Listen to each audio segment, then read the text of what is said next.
Benzyl penicillin. Benzyl penicillin is a beta-lactam containing antibacterial agent. हम इसको कह सकते हैं कि एंटीबायोटिक है. इट इज़ अ बैक्टीरिसिडल यानी बैक्टीरिया को मार देगी. इसके अंदर जो है वो बीटा लैक्टेम रिंग है जिसकी वजह से इसकी एंटीबैक्टीरियल प्रॉपर्टीज़ हैं.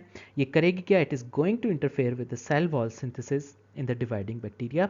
सो इस सेल वॉल सिंथेसिस को इंटरफेयर करेगी जिसकी वजह से बैक्टीरिया की सेल वॉल जो है सही तरह डेवलप नहीं होगी और हम कह सकते हैं इट इज़ अ बैक्टीरिसिडल. तो अगर बैक्टीरियल सेल वॉल सिंथेसिस की बात करें तो सेल वॉल सिंथेसिस में दो प्रोसेसेस हैं. सबसे पहले पॉलीमराइजेशन और दूसरा प्रोसेस क्रॉस लिंकेज का.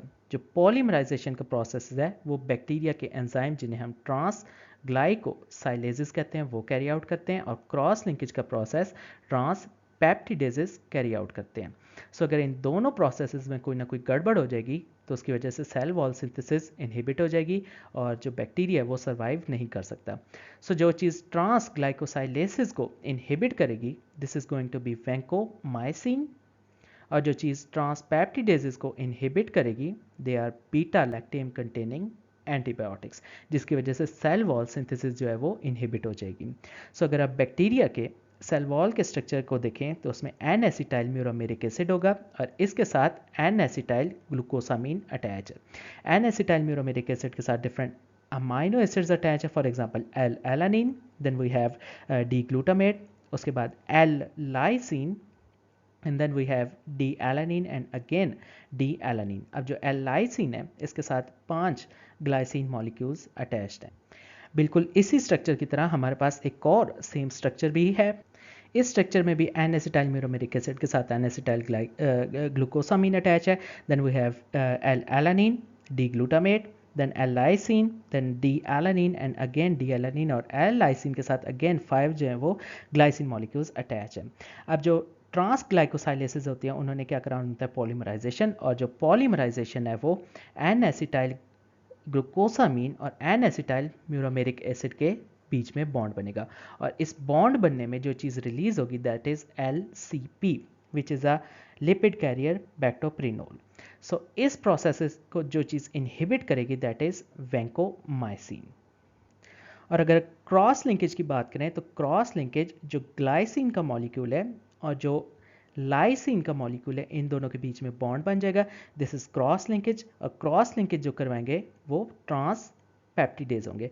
अब जो बीटा लैक्टेम कंटेनिंग एंटीबायोटिक्स होंगी वो इस बॉन्ड फॉर्मेशन को प्रिवेंट करेंगी. सो अगर beta lactam ring containing antibiotics की बात करें ये वो एंटीबायोटिक्स है जिनके अंदर बीटा लैक्टेम का रिंग होता है और ये क्रॉस लिंकेज को प्रिवेंट करती हैं. अब बैक्टीरिया में भी कुछ एंजाइम्स है जिन्हें हम कहते हैं बीटा लैक्टिमेजेस. ये बीटा लैक्टिमेजेस क्या करते हैं इन बीटा लैक्टेम कंटेनिंग एंटीबायोटिक्स के एक्शन को रेजिस्ट करते हैं. सो इस बीटा कंटेनिंग एंटीबायोटिक्स के साथ साथ हम कुछ और ड्रग्स देंगे जो कि इन बीटा लैक्टिमेजेस को रेजिस्ट करेंगी ताकि हमारी जो एंटीबायोटिक्स हैं वो सही तरह काम कर सकें.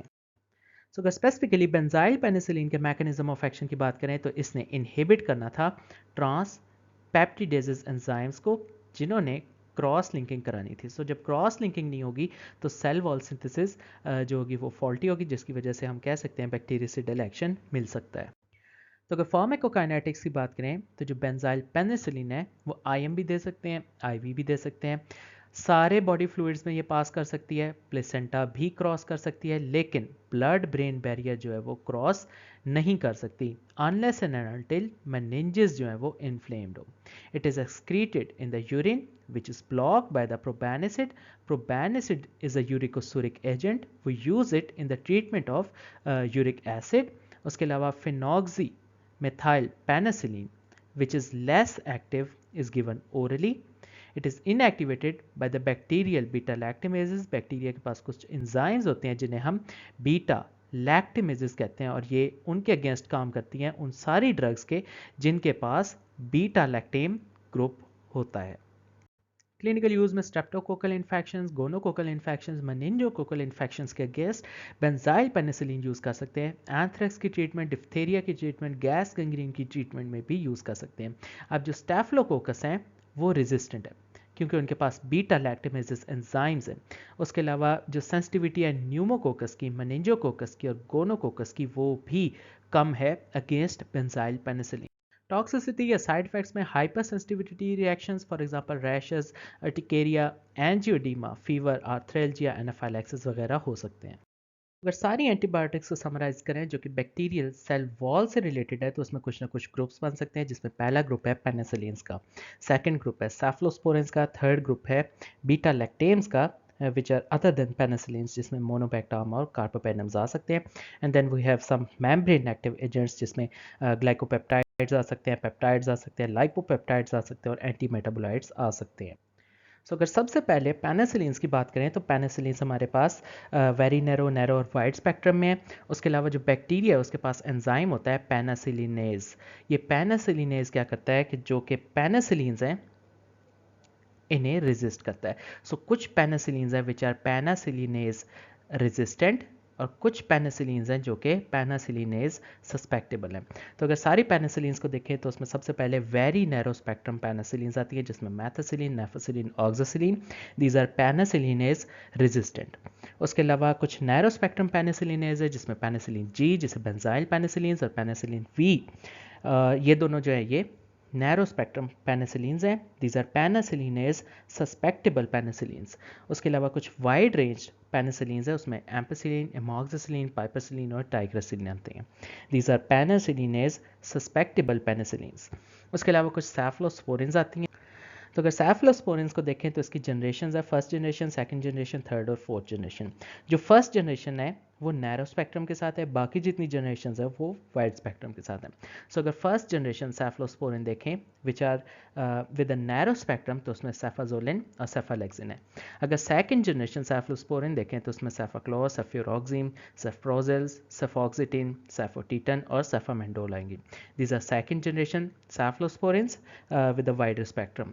उसके अलावा थर्ड जनरेशन सेफलोस्पोरिन देखें तो उसमें आ सकती हैं सेफ्टेजिडाइम, सेफोपैराजोन, सेफोटैक्सीम, सेफिक्सीम, सेफ्ट्राइएक्सोन, सेफ्टाइजोक्साइम, सेफपोडोक्साइम, सेफडाइनियर, सेफडाइटोरेन, पाइवॉक्सिटिल, उसके बाद सेफ्टिब्यूटिन।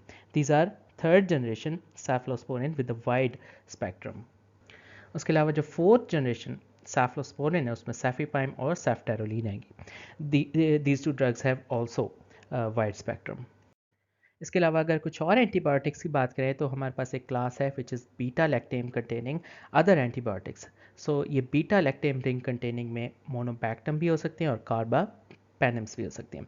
सो अगर मोनोबैक्टम्स की बात करें तो उसमें एस्टियोनाम आएगा, और अगर बीटा लैक्टेम रिंग कंटेनिंग कार्बापेनम्स की बात करें तो उसमें एमीपैनम, डोरीपैनम, अल्ट्रापैनम और मीरोपैनम आ सकती हैं। इसके अलावा कुछ और मेम्ब्रेन एक्टिव एजेंट्स हैं। सो मेम्ब्रेन एक्टिव एजेंट्स में जो पहला ग्रुप है वो ग्लाइकोपेप्टाइड्स का है, जिसमें वैंकोमाइसिन, टिकोप्लानिन, टेल्वावेंसिन, डाल्बावेंसिन और ओरिटावेंसिन आ सकती हैं। ये सारी ग्लाइकोपेप्टाइड्स हैं। सो ग्लाइकोपेप्टाइड्स के बाद जो दूसरा ग्रुप है उसमें बेसिट्रेसिन आएगा, this is only a peptide. उसके बाद तीसरा ग्रुप है जिसे हम कहेंगे एंटी मेटाबोलाइट्स इनहिबिटर्स, जिसमें फॉस्फोमाइसिन और साइक्लोसिडीन आएगी। These are anti metabolite inhibitors. उसके अलावा एक और फाइनल ग्रुप है जिसे हम कहेंगे लाइपोपेप्टाइड, और उसमें डेप्टोमाइसिन आएगी। सो डेप्टोमाइसिन इज अ लाइपोपेप्टाइड।